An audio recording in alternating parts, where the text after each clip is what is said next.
하룻밤이었습니다.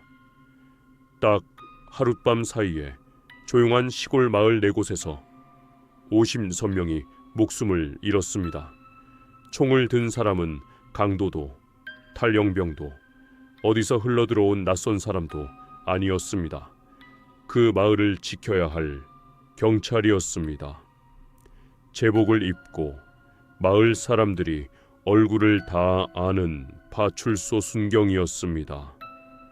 청부회 182년 4월 26일 밤 경상남도 의령군에서 벌어진 일입니다.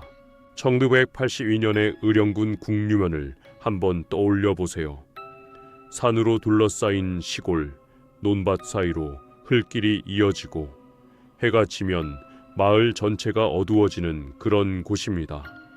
대문을 잠그지 않고 자는 집이 많았고 옆집에 누가 사는지 그 집 아들이 몇 살인지까지 다 아는 동네였습니다. 그 밤에도 어딘가에선 저녁상을 물리고 있었고 어딘가에선 상을 치르는 집에 문상객이 모여 있었습니다. 아주 평범한 봄밤이었습니다. 그리고 이 마을에는 파출소가 하나 있었습니다. 그 파출소에 근무하던 순경의 이름은 우범곤. 1955년 부산 초량에서 태어났습니다. 아버지도 경찰이었고 그는 아버지처럼 경찰이 되고 싶어 했습니다.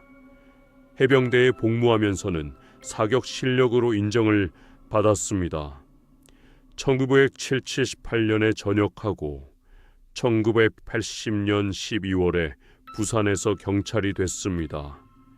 여기까지만 보면 성실하게 꿈을 이룬 청년의 이야기처럼 들리지요. 사격 실력 덕분에 그는 1981년 4월부터 12월까지 청와대 경비라는 특별 근무에 배치됩니다. 젊은 순경으로서는 대단한 자리였습니다. 그런데 오래가지 못했습니다. 심한 음주 습관과 폭력적인 성격에 대한 불만이 나왔고 그는 사실상 좌천되어 서울에서 한참 떨어진 의령군 국류면으로 내려왔습니다. 정점에서 밀려나 시골 파출소로 온 사람, 이 낙차가 나중에 무엇을 의미하게 될지 그때는 아무도 몰랐습니다. 우범곤은 앞곡리에 살면서 그 지역 여성 전말순 씨와 사귀게 됩니다. 몇 달 만에 두 사람은 같이 살기 시작했고 결혼 이야기까지 나왔습니다. 하지만 전 씨의 가족은 반대했습니다. 이유는 그의 술 문제였습니다. 전 씨는 나중에 그를 이렇게 표현했습니다. 열등감이 있었고 사람들이 자기들 동거를 두고 수군거리는 걸 몹시 신경 썼다고. 그리고 조금 이상한 사람이었다고요.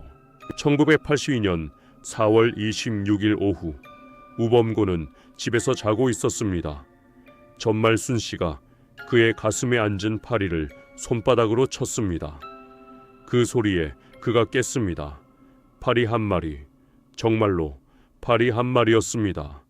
그는 격분해서 다툰 뒤 집을 나가 오후 4시에 국류파출소로 출근했습니다. 그리고 술을 마시기 시작했다고 전해집니다. 그날 밤 그를 본 목격자들은 그가 취해 보이지 않았다고 말했습니다. 저녁 7시 30분쯤 그는 집으로 돌아왔습니다.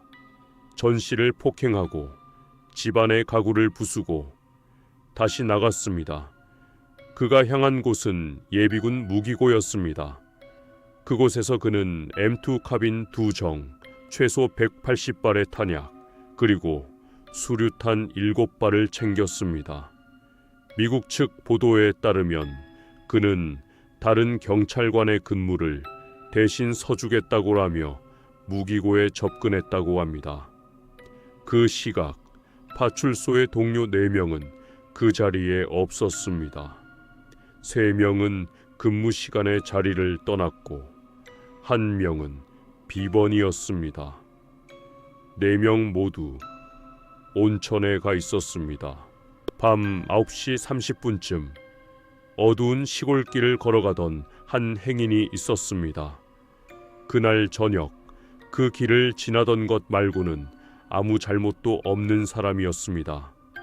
그가 첫 희생자가 됐습니다. 그리고 우범고는 토곡의 우체국으로 들어갑니다. 그 안에서 3사람이 목숨을 잃었습니다. 그중 한 사람은 전화교환원이었습니다. 그는 전화선을 끊었습니다. 이 마을이 외부의 도움을 요청할 수 있는 유일한 선이 그렇게 끊겼습니다. 밤 10시쯤 그는 자신이 살던 마을 앞곡으로 돌아옵니다. 그가 아는 얼굴들이 사는 곳이었습니다. 6명이 그곳에서 목숨을 잃었습니다.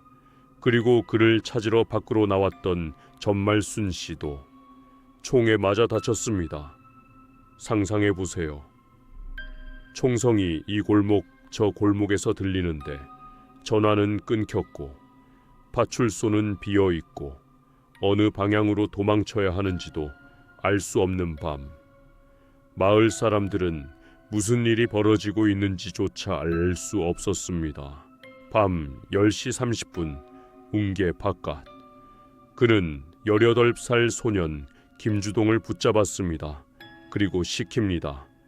가게에 가서 음료수를 사오라고. 소년은 그 말을 따랐습니다. 총을 든 경찰이 시키는 일이었으니까요. 가게는 52살 신회도 씨의 것이었습니다. 원하던 것을 받아든 뒤 그는 소년을 살해했습니다. 그리고 그 가게로 들어갔습니다. 신회도 씨는 다리에 총을 맞은 채로 간신히 그 자리를 빠져나갔습니다. 하지만 그가 살려내지 못한 사람들이 있었습니다. 아내 손원점 씨, 그리고 2딸 창순, 수정, 3사람은 그 집에서 목숨을 잃었습니다. 한 가족이 음료수 한 병의 시간 안에 사라진 겁니다. 그리고 그는 멈추지 않았습니다.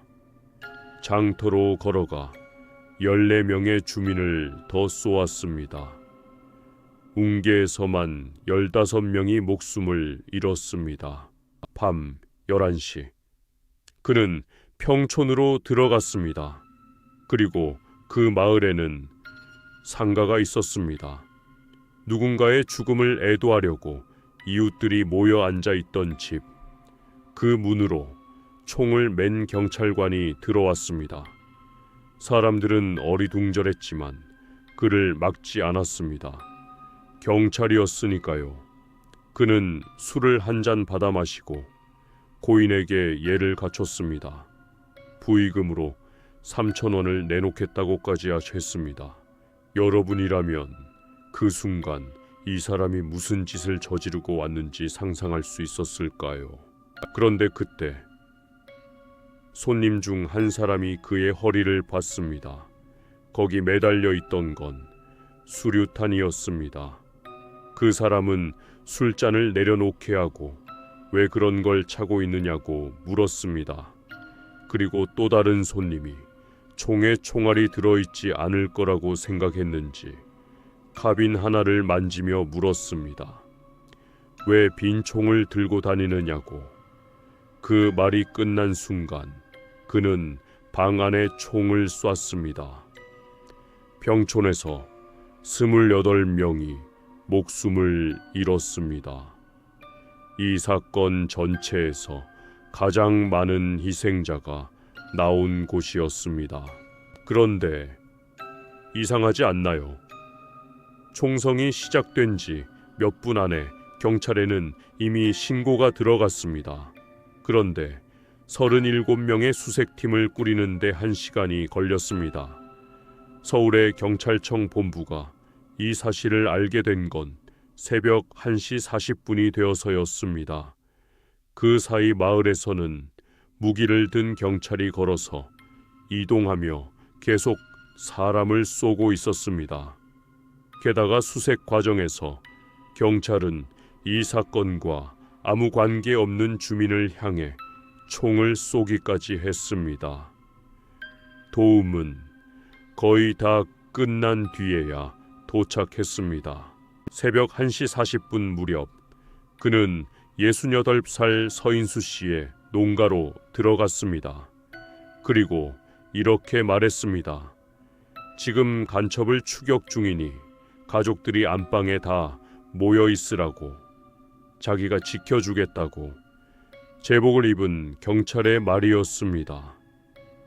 그 집 사람들은 그 말대로 한 방에 모였습니다. 그리고 그 순간 그들은 인질이 됐습니다. 그 방문 밖에서 밤은 아주 조용했습니다. 새벽 3시 40분쯤 그는 수류탄 2발을 자기 가슴에 묶었습니다. 그리고 터뜨렸습니다. 그 폭발로 그 자신과 인질 3명이 목숨을 잃었습니다. 집주인 서인수 씨는 중상을 입은 채 살아남았습니다.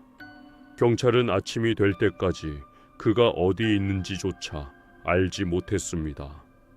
나중에 그 집 안에서 발견된 것은 남은 실탄 4발과 아직 터지지 않은 수류탄 1발이었습니다. 날이 밝고 드러난 숫자는 이렇습니다. 사망자 56명, 부상자 약 35명. 그중 6명은 몇 시간 뒤 병원에서 숨졌고 한 아이는 5월 8일에 세상을 떠났습니다. 가장 어린 희생자는 태어난 지 겨우 일주일 된 아기였고 가장 나이가 많은 희생자는 70대 여성이었습니다. 토곡에서 4명, 아곡에서 6명, 웅계에서 15명, 평촌에서 28명. 부상자들은 진주와 마산의 병원으로 나뉘어 실려갔습니다. 워낙 넓은 지역에서 벌어진 일이라 병원마다 명단이 겹쳐 사망자 수조차 자료마다 달라졌습니다. 어떤 한국 자료는 부상자들이 잇따라 숨져 최소 73명까지 늘어났을 수 있다고 전합니다. 당시 지역 경찰이 내린 결론은 간단했습니다. 여자친구와 다툰 분노, 그리고 술, 그게 전부라는 것이었습니다. 파리 한 마리로 시작된 다툼 때문에 50여천명이 죽었다는 설명이죠.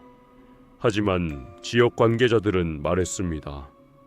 술에 취한 상태로는 4km에 이르는 그 험한 돌길을 걸어 이동할 수 없었을 거라고. 이후 사건 원인 조사반의 재조사에서는 다른 결론이 나왔습니다. 그가 좌천에 대한 불만 때문에 움직였다는 것이었습니다. 그런데 더 서늘한 건 그 다음입니다. 이 사건은 곧바로 세상에 알려지지 않았습니다. 국영통신사는 전두환 정부의 지시에 따라 그날 이 사건을 보도하지 않았습니다. 불과 보름 전 정부는 국민정신개혁 운동을 시작한 상태였고 역사상 최악의 대량 살상으로 보도될 이 사건은 안팎으로 좋지 않은 소식이었습니다. 기사는 4월 27일 저녁에야 나왔고 그것도 내용이 거의 없는 짧은 글이었습니다. 이 일이 널리 알려진 건 독립 언론 기자들이 직접 의령에 도착한 뒤였습니다. 56명이 죽은 밤이 조용히 덮이려 했던 겁니다. 그날 밤 온천에 가 있던 국유파출소의 경찰관 4명, 파출소장까지 포함해서 모두 직무유기로 체포됐습니다. 내무부 장관 서정화와 경찰 총수는 사죄의 뜻으로 사퇴를 자청했습니다. 서정화 장관은 4월 29일 물러났고 그 자리에 노태우가 임명됐습니다. 국회에서는 국회의원 19명으로 특별팀이 구성됐습니다. 김종호 내무위원장이 이끌었고 참사 자체와 경찰의 처참한 대응을 조사했습니다.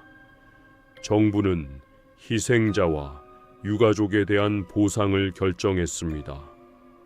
그렇게 서류는 정리됐지만 마을에는 아무 표지도 남지 않았습니다. 그리고 세월이 흘렀습니다. 2018년 19살 아들을 그 밤에 잃은 아버지 전병태 씨가 추모비를 세워달라는 청원을 시작했습니다. 3,000명의 서명이 모여 경상남도에 전달됐고 2021년까지 청원은 계속 이어졌습니다. 그해 12월 의령군수 오태환이 국무총리와의 면담에서 추모공원을 제안했고 위원회가 꾸려져 2042년의 설계가 2023년 11월에 주 기념물 디자인이 확정됐습니다. 행정안전부의 7억 원 지원으로 의령 사천 이격 추모공원은 2024년 4월 26일 문을 열었습니다. 사건이 벌어진 지 정확히 42년째 되는 날이었습니다. 그날 오전 10시 처음으로 제대로 된 공개 추도식이 열렸습니다. 그 공원의 기념탑에는 2개의 금빛 손이 하늘로 비둘기를 놓아주는 모습이 새겨져 있습니다. 그 뒤편 벽에는 이름들이 새겨져 있습니다. 세상을 떠난 56명 그리고 다친 34명의 이름이. 이 사건은 오랫동안 한 사람이 저지른 가장 많은 사람을 죽인 사건으로 남아 있었습니다. 2011년 노르웨이에서 한 남자가 71명을 죽이기 전까지는요. 하지만 의령의 그 밤을 가장 무섭게 만드는 건 숫자가 아닙니다. 문을 두드린 사람이 제복을 입고 있었다는 것. 그래서 마을 사람들이 문을 열어줬다는 것입니다.